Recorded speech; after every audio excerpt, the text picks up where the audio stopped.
Assalamualaikum warahmatullahi wabarakatuh. Selamat datang kembali di Lais Channel Learning Arabic and Islamic Studies. Di episode kali ini, seperti biasa, kita masih membahas tentang kalimat-kalimat atau ungkapan-ungkapan keagamaan yang sering kita dengar ataupun sering kita pakai di kehidupan kita sehari-hari.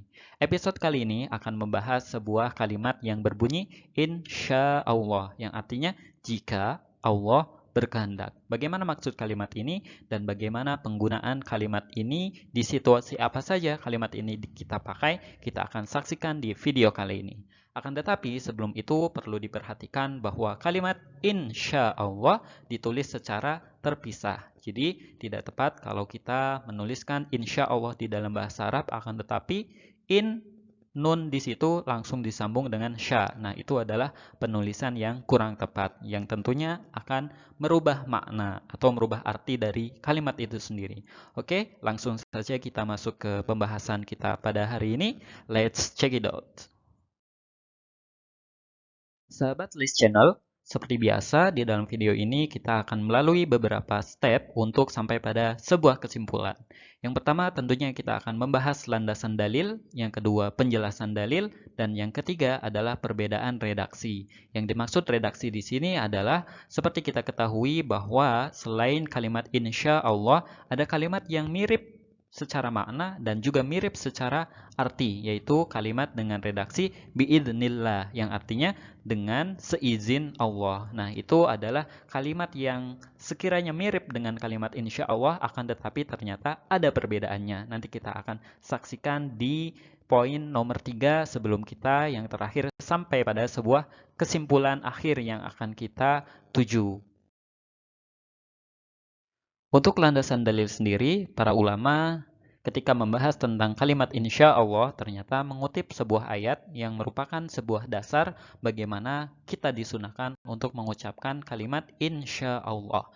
Nah, ayat tersebut terdapat di dalam surat Al-Kahfi, tepatnya di ayat 23 sampai ayat 24. Ayat 23 berbunyi, A'udzubillahi minasyaitonirrajim, wala taqulanna li syai'in inni fa'ilun dzalika ghadan.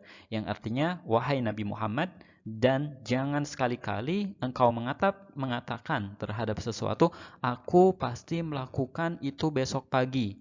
Illa ayyasha Allah. Kecuali dengan mengatakan insya Allah. Nah, ayat ini menerangkan tentang bagaimana Nabi Muhammad SAW mendapat teguran dari Allah Subhanahu wa taala ketika ingin mengucapkan sesuatu atau berjanji untuk melakukan sesuatu di esok hari atau di waktu yang kemudian akan datang, jangan lupa untuk mengucapkan kalimat ayyasha Allah atau kalimat insya Allah. Nah, inilah landasan dalil utama untuk kita disunahkan mengucapkan kalimat insya Allah. Selebihnya akan kita bahas di poin nomor 2 tentang penjelasan dalil. Penjelasan dalil yang pertama, kita akan mengutip sebuah ayat dari surat As-Saffat ayat 102.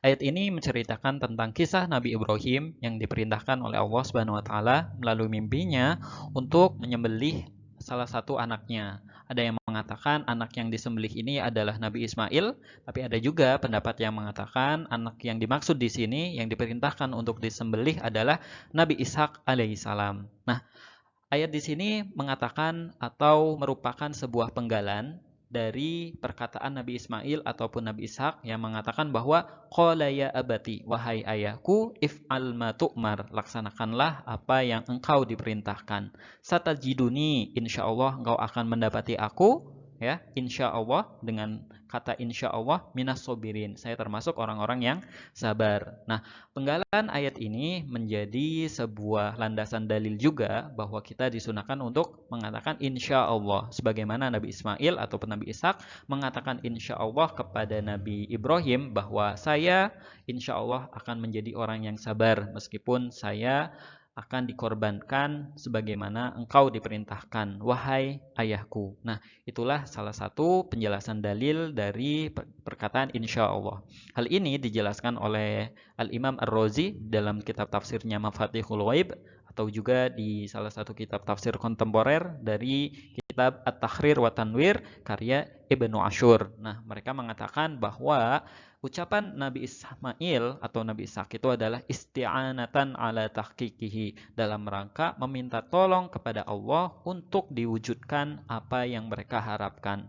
Nabi Ismail ataupun Nabi Ishak mengharapkan dirinya menjadi orang yang sabar. Akan tetapi dalam rangka mewujudkan dirinya menjadi orang yang sabar, mereka meminta pertolongan kepada Allah. Caranya seperti apa? Yaitu dengan mengucapkan kalimat insya Allah.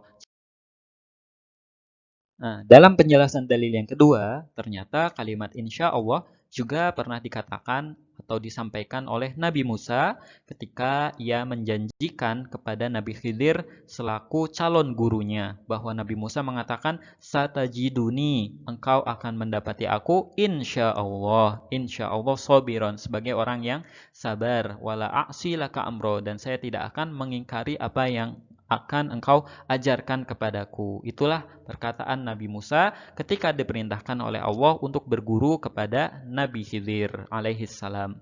Nah, menurut tafsir Az-Zamakhsyari yang dikarang oleh tentunya Al-Imam Az-Zamakhsyari, nama kitabnya Al-Kasyaf, mengatakan bahwa fawa'aduhu bisobri mu'allaqon bimasyiatillah ilman minhu bisyiddatil amri wa su'ubatihi. Nah, kenapa Nabi Musa mengatakan insya Allah? Karena ia menyadari apa yang akan ia laksanakan adalah sesuatu yang berat sehingga memerlukan masyiah Allah di dalamnya, karena tidak ada sesuatu apapun yang terjadi kecuali atas izin Allah. Sehingga Nabi Musa mengatakan insya Allah apabila Allah Subhanahu wa taala berkehendak.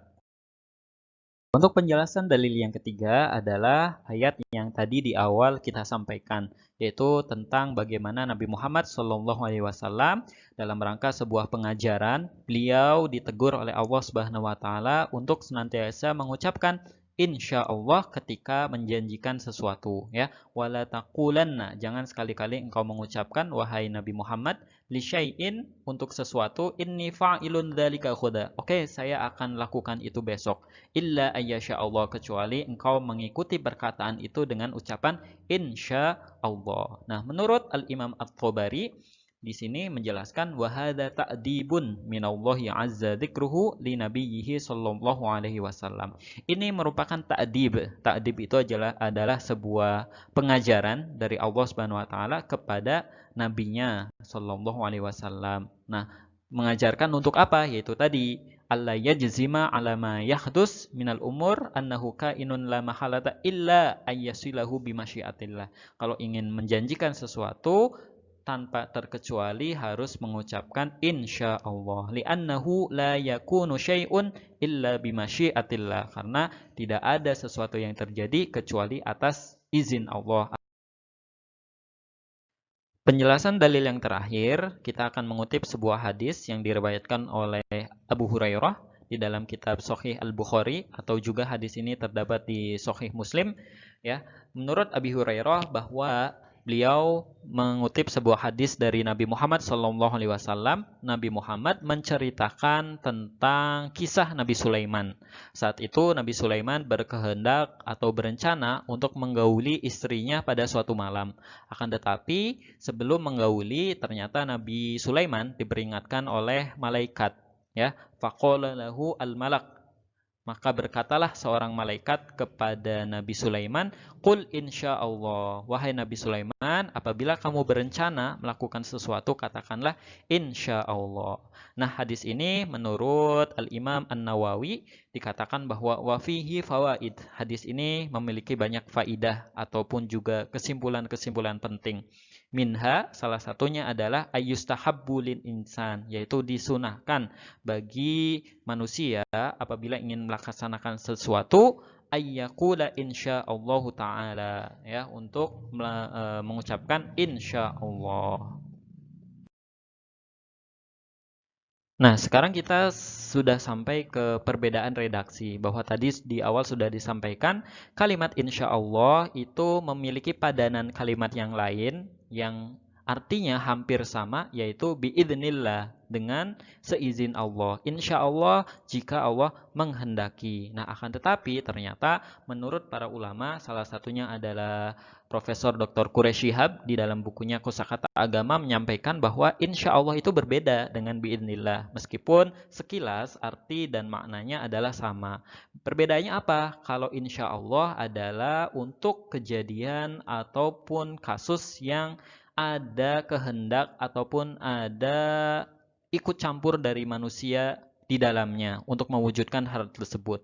Misalkan tadi di surat Al-Kahfi ayat 69, qala satajiduni insyaallah. Nabi Musa berkata, ya Nabi Khidir, insya Allah saya akan menjadi orang yang sabar. Nah, di situ tidak hanya kehendak Allah, akan tetapi campur tangan Nabi Musa juga diperlukan untuk mewujudkan kesabaran tersebut. Berbeda halnya dengan biidznillah, kalau kita lihat di dalam Al-Quran, konteksnya adalah untuk kejadian-kejadian yang bagi manusia tidak ada campur tangan sama sekali untuk mewujudkannya.